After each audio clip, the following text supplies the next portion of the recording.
गिबियावनो आंनि गोसो गोरबोनिफ्राय रायजोनि गासैबो जोंनि समस्त एक्ट्रेस चिरां एक्ट्रेस समस्तिनि गासैबो रायजो राजाखौ आङो बे प्रेस मिटनि जुरियै बयखौबो आङो अननाय आरो सिबिनायजों खुलुमनाय जासियो खुलुमबाय।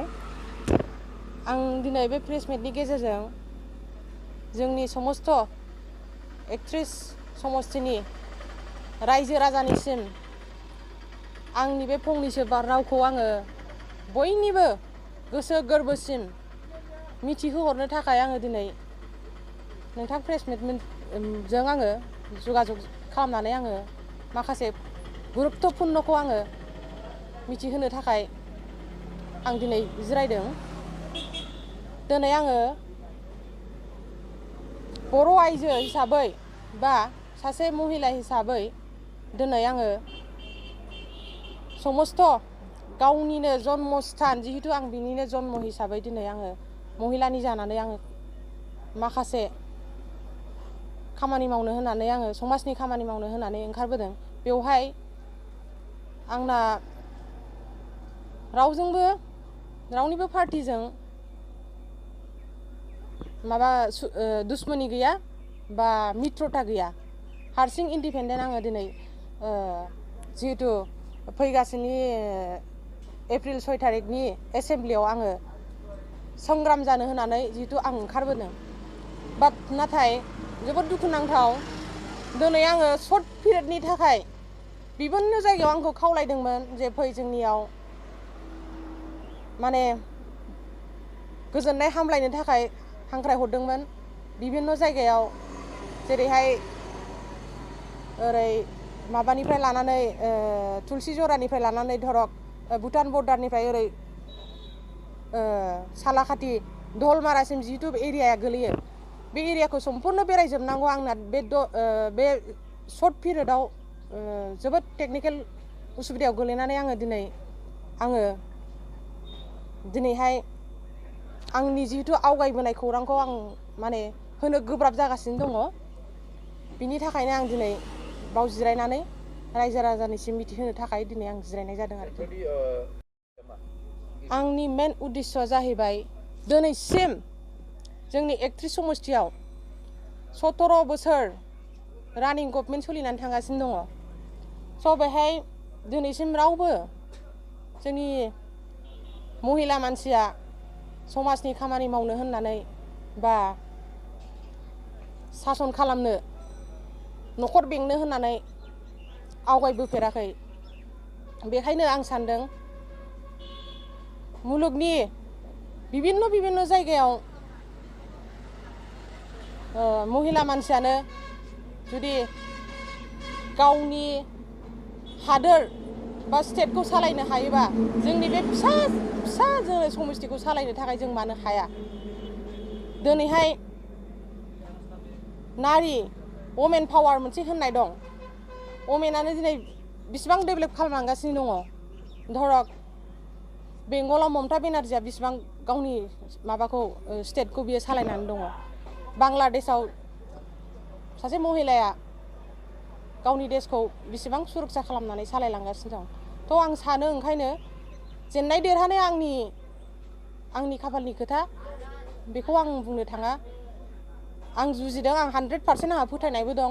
निस्सय रायजोआ आंनि फारसे गोसो अनथरजों सासे महिलाया मावनो ओंखारबोदों हिसाबै गोसो अनथरजों अननाय दंबा निस्सय भटखौ होगोन आरो देरहासार खालामगोनखौ आं 100%निबो बारा आङो मिजिं थिनानै दङ आरोखि। बे आंनि फुल कनफिडेन्स आरो फोथायनाय दं आरोखि आंहा।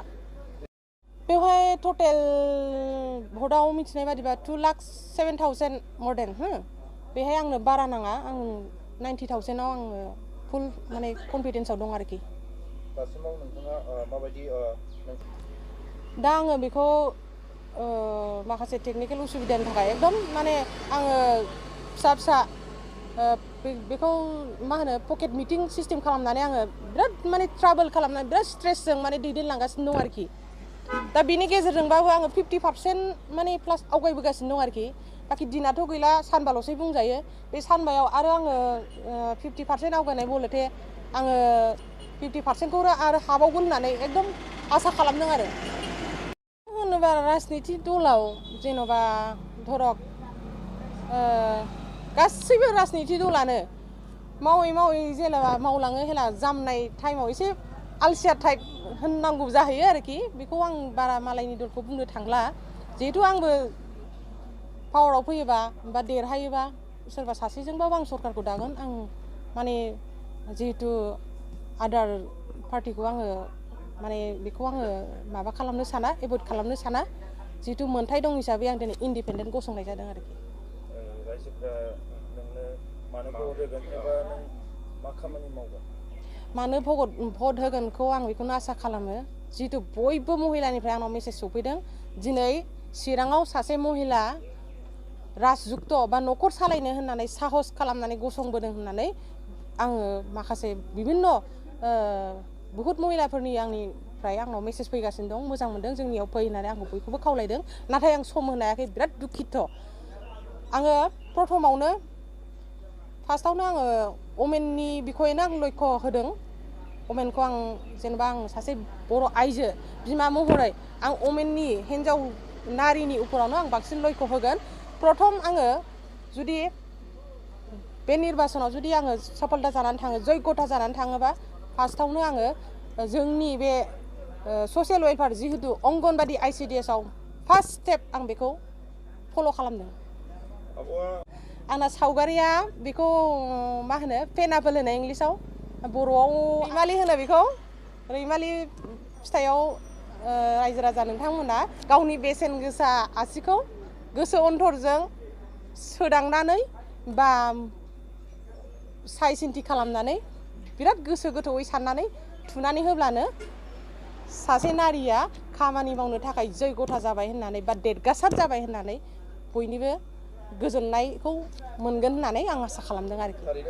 अभियासलि देरहागोनखौ आसा दंखायनो दिनै आवगायबोदों दिनै आं रावनिबो सहाय मोनाखै आंनि जिहेतु जाखिनि आङो हानाय कनफिडेन्स बेखौ लानानै आं दिनै आवगायदों दासिम आं बे स्टेजाव दं आरो आवगायलांगोनखौ आं फुल माने कनफिडेन्सआव दं आरोखि दासिमबो आं जेननायाव लायाखै